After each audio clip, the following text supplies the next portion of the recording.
Bier, 81 urte betetzen direz, Euskal Herriko historian itsas gertaera garrantzitsuenetako batetik, ezta? Garrantzitsuenetakoa ez bakarrik historikoki, maila politikoan eta gizaki mailan oso garrantzitsua izan zen. Eta matxistakoko borrokea zentzu askotan ohiz kanpoko gertaera bat izan zen.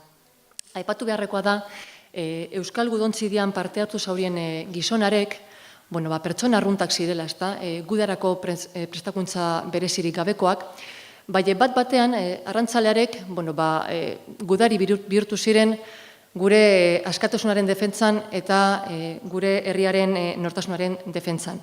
Eta nik uste dut, horiek direla benetazko heroiak, ezta, gertaera berezi baten aurrean edo egoera berezi baten aurrean dana emoteko prest dauzen pertsonak, ezta, euren bizia emoteko prest dauzen pertsonak.